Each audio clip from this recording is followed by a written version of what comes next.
We're through 6 innings of game 1 of 4 today at the Hoover Met, day 3 of the East Coast Pro Showcase for 2025. James Hardy, Alan Dunn with you from the Hoover Met as Collierville, Tennessee native Phinn Waters comes in as the third pitcher for the Rangers. And Alan, you mentioned as far as the powerhouse, tradition-rich Texas Longhorns program, and that's who Phinn Waters has committed to. Another one of those lefties that is going to show you a 90 to 95 mile an hour fastball. He works with a slider, a splitter, a curveball, and one of those guys that brings that type velocity from the left side. He's going to open eyes just by pure, one, being left-handed because they're so hard to find, and then two, you see the potential consistent velocity that he's bringing and that hard slider that has some put-away action on it. Fastball goes outside, so for the Rangers on the mound, we saw Coleman Barthwick go 3 innings and strike out 7 in those 3 scoreless innings, and Hayes Holton also 3 innings for him. A rip and a miss makes it 1 ball. Or check that, a strikeout actually on the 1-2 pitch, as there's now 1 down in the 7th inning, as we'll take another look at that strikeout. There's that heater that he just climbed the ladder with good velocity. Looks good to the hitter. It's just hard to get on top of it. And had that good length on the pitch, meaning it got to the zone and had a little bit of hop on it, and he gets the punch out. Leo Knockley on the strikeout. A strike call on the inside corner. Nice feel for the slider there. Dumps it in for a strike. Showing good command with 2 pitches thus far. Aiden Ruiz back up to the plate. Got a little bit of a mid-game break as he's back in, but behind no balls and 2 strikes. I think this is the first time we've seen him from the right side. This is a switch hitter. I think you're right about that, because this is the 3rd game that we've seen him this weekend. And he's been batting almost exclusively from the left side, but does have that switch hitting capability. Which excuse me, interrupt you, but just adds to the profile. And you're looking at a middle infielder that's a switch hitter that can run and has defensive prowess. That's why you get excited. Exactly. Plus, with the type of event that the East Coast Pro Showcase is, as far as utilizing those scouting opportunities for the different scenarios, this is the one scenario for Ruiz that they haven't seen, at least so far this weekend. That's a great point. And you're seeing it against a lefty that has, very solid fastball. So you see how. A check swing, and yes, says our base umpire, as Ruiz goes down swinging. Another heater up in the strike zone. 93 climbs the ladder as we see it again. He didn't want to, but he already went too far, couldn't hold up. So we got 2 up, 2 down, 2 punch outs. Geertsma started as the designated hitter and later came on at shortstop. Struck out a couple of times in his first 2 at-bats. Waters trying to strike out the side here. Swing and a miss. This is an 8-inning ball game, so the Cardinals, in addition to this 7th inning, they'll have 1 more at-bat to go. The Rangers on top by 5. Swing and a miss. Good pitch by Waters that time, Allen, on the inside portion of the plate, as the count of no balls and 2 strikes. His fastball has such good carry in the zone. It just stays on plane and it gets to the hitting zone, and it has that jump. And then he has the ability there. He goes just a little bit higher off the 0-2 pitch, and he tries to elevate just a little bit higher with that good 93 to 94 mile an hour velocity. The heat and humidity slowly starting to dial up here now at the Hoover Met. Upstairs, 2-2. So, of course, what's always as far as the deep south weather in August, and that's that heat and humidity, especially as you get into the middle of the day.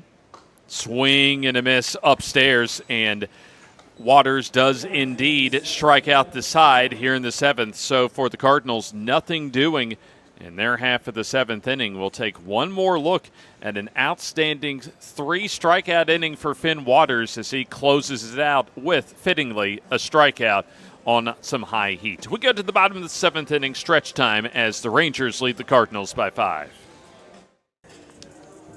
Mickey Gilligan back up to begin the final at-bat for the Cardinals as we have passed the noon time hour here in the Central Time Zone. The final at-bat for the Cardinals. This is an 8-inning contest as the Rangers have led this entire game since the 2nd when they broke open an early scoreless deadlock. First pitch pop-up, and that'll get to the first 5 rows of stands behind home plate. Gilligan, the starting extra hitter, walked in the 4th. Also struck out to end the 1st. As Phinn Waters struck out the side in his first inning of work in the 7th. Misses in the dirt. Coming up next for us, our second of 4 games on day 3 of the East Coast Pro Showcase. Twins and Yankees will play their only game of the day. Pop up, see if somebody can catch up to it, and not quite for Holland. Holland about a couple steps away from being able to catch up to that shallow, at least short pop-up. As there you see some good effort going head first to try and make that catch, just a little bit shy, however. Does, however, result in the second strike. Lefty on lefty matchup. As Gilligan out there to show the scouts what he can do against left-handed pitching. Faces a infield playing back as well. Good eye on the 1-2. And he's shown a very good approach at the plate. He looks very balanced. It shows a nice swing. Shows some discipline. 2-2. Goes over his head as he's able to duck out of the way.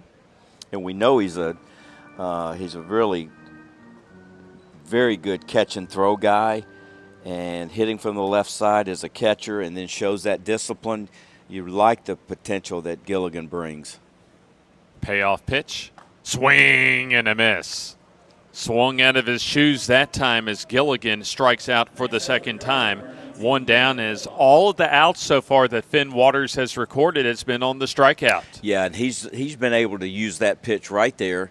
That fastball that's elevated in the zone, it's 93 to 94. That was actually 91, but in a good location. And he's been able to climb the ladder, and you kind of see what his feel is. He trusts his fastball a lot as he drops in an off-speed pitch there, but he really likes his fastball, and you see why. It's got good velocity, and it's got some deception on it as well. Braden Lipoff lines that foul, and he's behind 0-2. And that's the other thing. Every hitter's 0-1, 0-2, 0-1, 0-2. And when you're pitching in those counts, you have a good opportunity for success. One down. Waters ready, fires, swing and a miss. Good morning, good afternoon, and good night. 2 down. So just when Lipoff gets what will be his final at bat, he's back to the dugout after a 3-pitch strikeout. And once again, speaking of that formula, get ahead in the count and then go to a pitch to get someone like Lipoff to chase after and come through with the K. He loves the high fastball, does Phinn Waters, and I understand why, because it's a pitch one he can command. He feels confident with it. It's got good carry, stays on good plane, and it's got good velocity. Toward the bottom of the order, a swing and a miss for a strike, and once again Waters gets ahead of a Cardinals batter 0-2. I think you're probably going to see he may try to go for the no, I think he's going right away for the punch out upstairs. Swing and a miss, and once again, good morning, good afternoon, and good night as we quickly get through the Cardinals' final at bat with, again, a 3-strikeout inning for the Rangers. They'll secure at least a 6-run victory as Waters impressive through 2 innings with 6 strikeouts, as we'll step aside here for the final at bat coming up for the Rangers after this timeout.